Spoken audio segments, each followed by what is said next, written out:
Donc Frédéric, toi tu fais tout ce qui est composition. Est-ce que tu peux nous expliquer comment est-ce que tu travailles avec le reste du groupe et tes sources d'inspiration? En fait, je travaille tout seul. La première source d'inspiration, au départ, c'était... C'était moi. Il m'a menti. Au départ, c'était les sons. Menti, quoi. C'était les sons électroniques. Donc, je compose toutes les mélodies, l'harmonie, tout ça, à partir d'un son.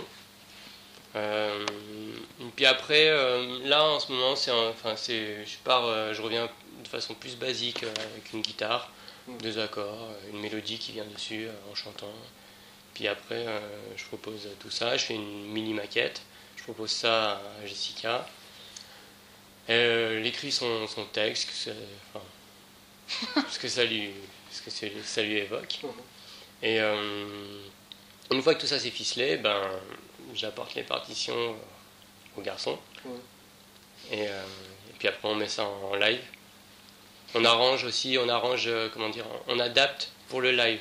C'est-à-dire que des choses qui sonnent sur disque ne vont pas forcément sonner pareil en live. Donc notamment plein de petits sons électroniques, des batteries électroniques qui en live ne rendent pas grand-chose. Là, on les remplace par un vrai batteur acoustique. Et du coup, ça prend une autre ampleur. Et vos sources d'inspiration, vite fait. Au niveau des groupes? Oui. Cardigans. Ouais, les Cardigans, en ce moment, pas mal les Cardigans. Forcément après, les Beatles. Encore et toujours. Et puis après, forcément, Björk, Massive Attack, Portishead. Oui, justement, j'ai vu Gorillaz et Cypress Hill. Est-ce que vous allez faire du rap ou un truc comme ça? Non, en fait, pour Cypress Hill, évidemment, c'est du rap. Mais si on écoute, sans écouter le rappeur, derrière ça, il y a des rythmiques qui sonnent, si on les ralentissait, elles pourraient sonner trip-hop. C'est plus au niveau des sons, en fait.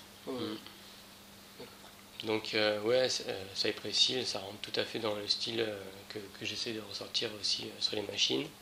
Gorillaz, c'est par rapport au fait qu'ils arrivent à mélanger le hip-hop, la pop et un peu de rock. Je trouve ça c'est excellent, donc c'est bien de pas inspirer des mélodies ou des harmonies directement, mais plutôt de la façon de penser en fait, de leur façon de penser.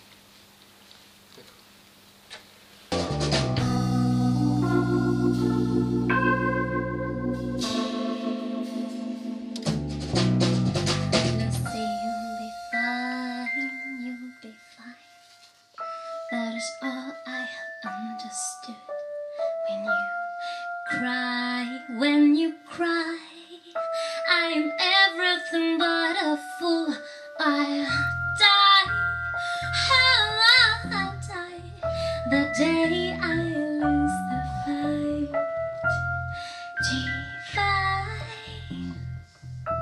Divine is your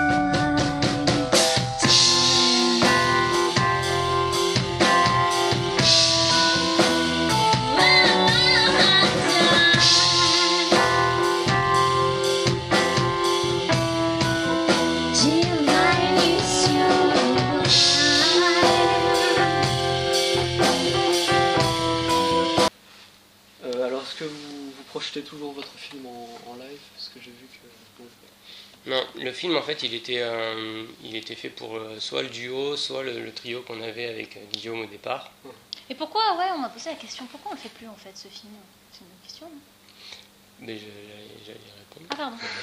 En fait c'est très très difficile à synchroniser.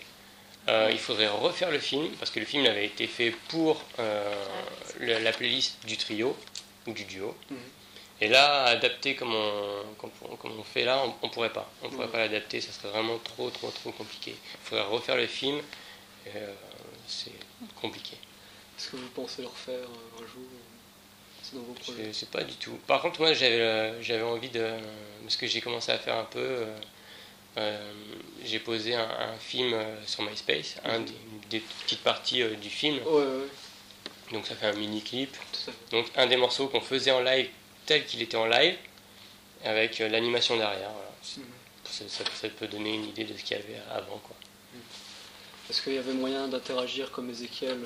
Est-ce que vous interagissez sur la vidéo ou absolument pas? Non, c'était calé du début jusqu'à la fin du concert. Illustré, c'était vraiment millimétré, quoi. La vidéo donnait un clic, et après on partait sur ce même clic. On était asservi par la vidéo. Tu parles bien. Alors vous avez également un groupe qui s'appelle Montmartre, c'est ça, Montmartre Lounge, qui fait des reprises. Malgré que ce soit un projet à part, est-ce que ça vous a aidé à lancer Magnolia, ou vous avez eu des propositions? En fait, c'est le contraire. Magnolia, ça existe depuis 2001, Montmartre, ça existe depuis 2006-2007, je sais plus. Ça existe depuis 2 ans. Ouais, j'ai vu même que le niveau affichage MySpace c'est beaucoup plus petit, et pourtant vous avez déjà été diffusé sur RTL ou quelque chose comme ça. Il est signé en Belgique avec ce groupe-là. Et puis on a un manager en Belgique qui a une grosse pointure, donc il nous a fait passer à la télé. On passe en playlist RTL,